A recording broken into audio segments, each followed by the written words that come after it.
Hey there, I'm Steve, and welcome to Jamps and Entertainment. And welcome to the conversation. Just before we get started, there are many ways you can help. You can like and subscribe so you never miss a conversation. But most importantly, please share this video. Get the word out there as a community we can talk about all the things that we love. Today on Throwback Thursday, we're looking at Indiana Jones and the Last Crusade. For the longest time, I went back and forth forgetting the actual title of this movie. I thought it was Lost Crusade for a while, and then Last Crusade, and yeah, it's Last Crusade.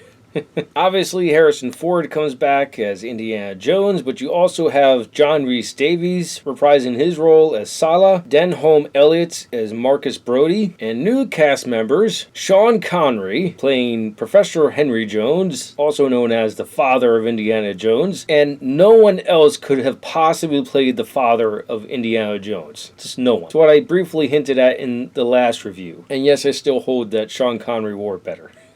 You also have Allison Doody, Julian Glover, River Phoenix, the brother of Joaquin Phoenix, Michael Byrne, Kevork Malakian, Robert Edison, Richard Young, Alexis Saleh, Paul Maxwell, and Vernon Dolcev. This is my favorite Indiana Jones movie and easily within my top 10 favorite movies of all time. It starts out with Indy's origin story. He is a Boy Scout with the rank of Life. I used to be a Boy Scout. I made it to Eagle Scouts. He's with his troop. They're riding horses through the canyon. This is set in Utah. I'm not sure where in Utah, but they're riding through a desert canyon area. And they take a break, and the Scoutmaster says, "Don't wander off." Well, of course, Indy, he doesn't listen to anyone but himself. He wanders off with his friend, and they stumble upon, I guess you would call them archaeologists or grave robbers. I guess mercenaries. That's what they turn out to be. But again, they hold on revealing Indy, because you're not quite sure when this is. They tell you when it is later in the sequence. At first, you see a man wearing a brown leather jacket and wearing a very familiar fedora. You only see the back of him. They hide his face for a while. The other scout that Indy's with, you see him clearly, but you don't see Indy. They hide him in the shadows. And once they reveal that the guy in the jacket and fedora is not Indy, and reveal Indy, you see the best portrayal of a young Indy you could have possibly get. This movie has the best casting for a movie, period. There is not one miscast at all. River Phoenix really did his homework to be a young Harrison Ford. I can't remember exactly, but I would imagine that he watched every Harrison Ford movie available to him to get all the mannerisms down, and he must have teamed up with Harrison Ford to get a 100% representation of a Harrison Ford performance. It is flawless. It's just awesome to watch. In the origin, they show where he gets his fear of snakes, and they even sneak in the scar on Indy's actual, in real life, Harrison Ford's chin. And that's just the first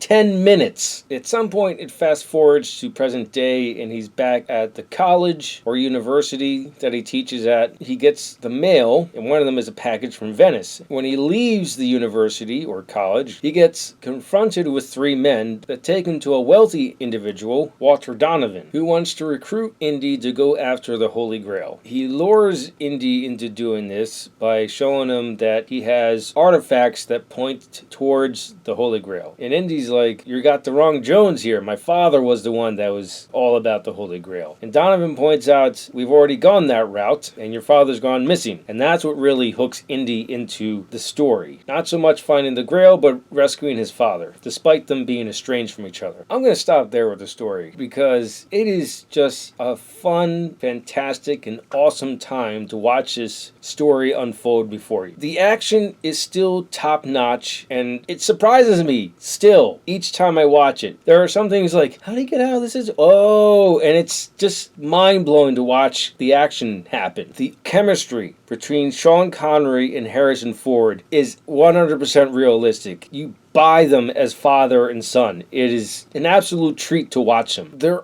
are still blue screen effects in here that you can tell they're blue screen nowadays. Maybe the Blu-ray or the 4K has cleaned that up, but it's not nearly as egregious as Temple of Doom, where it was glaringly bad. This one is like, yeah, that's blue screen, but it's really good. It's like a hair off from being convincing. And one thing I shamefully have forgotten to mention across the movies so far is the music. Of course, it's John Williams. and he does nothing but bring his A game, and the music is phenomenal, and the theme song is catchy. And for quite a while, fans thought this would be the last Indiana Jones movie, until you fast forward to 2008, 19 years later. I don't know why they wouldn't have waited to 2009, where it would have been a nice round anniversary, but they waited to 2008. But we're going to get there. Stay tuned for Kingdom of the Crystal Skull next. Those are my thoughts on Indiana Jones and The Last Crusade. Let me know your thoughts in the comments below. Thank you for watching, and live your imagination.